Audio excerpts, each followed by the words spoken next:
How has the petrol increase been affecting you? Yo. I don't even know where to start. I'm here to fill the fuel and I'm going home. I'm so frustrated.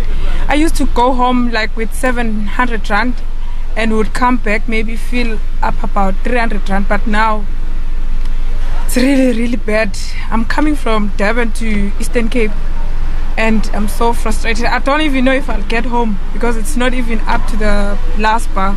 So what can we do? We're gonna have to park our cars. I don't know, still the taxi prices are still up, so. As a consumer, it is very hard. If you take 2 years ago, we were 16 Rand, now we're 25 Rand. I have to budget every day, it affects my work. I go home on a Friday afternoon, I leave my vehicle, I don't touch it till Monday morning, and I only can do work, and it's, besides everything else, which we don't have to talk about, the petrol price just adds pain to any gain.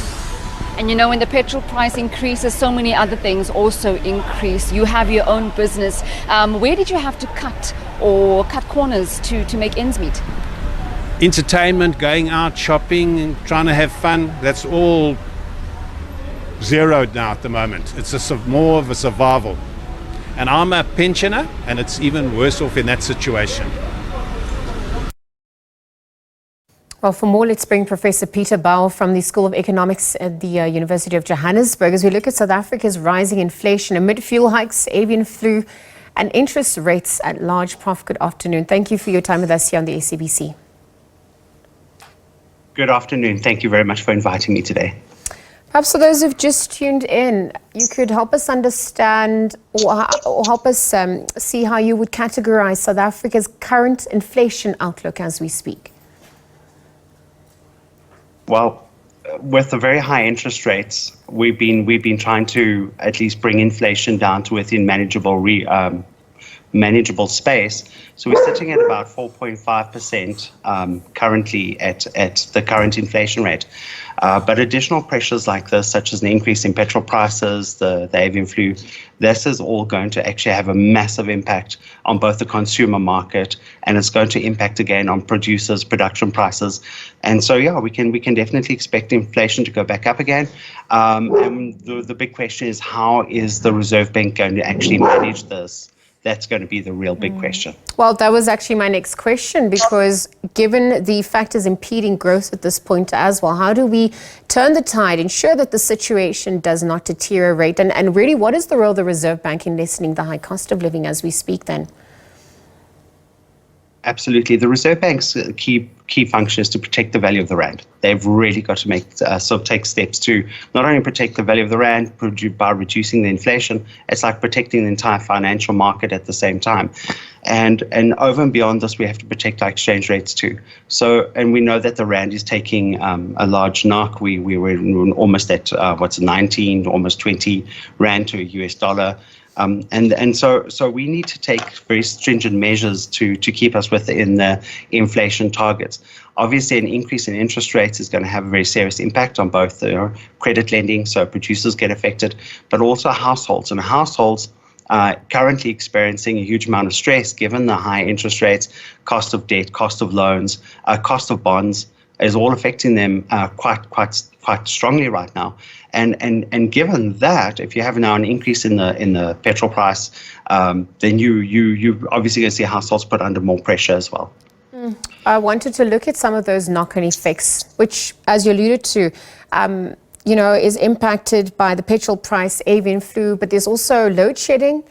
There's, this is also impacting debt repayments, credit issues.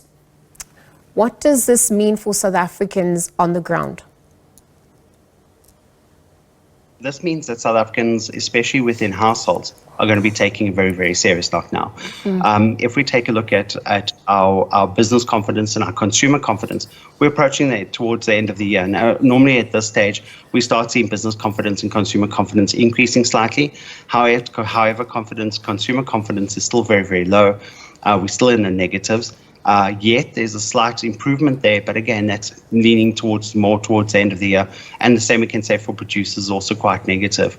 Additional factors that we are seeing is the manufacturers purchasing your purchasing managers index is also below 50 as well, which is a major concern and also dropping, which means that our manufacturing, the PMI index, is a great index to give us an idea about restocking franchises, restocking businesses. And they're also cutting back a little bit, which means that consumers are going to be put under additional pressure. They obviously, we're seeing consumers not spending as much. And we saw that in the previous clip. People are trying to hold back on spending. So households are tightening budgets in many, many different ways. My concern is, of course, a very socioeconomic factor where this spills over into household decision-making criteria.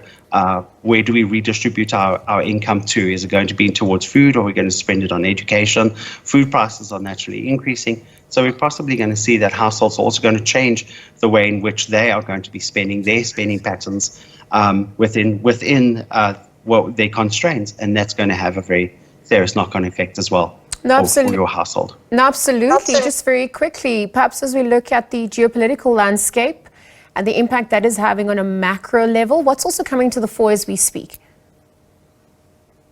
Well, internationally, we have seen the impact of the Ukraine, high energy prices overseas.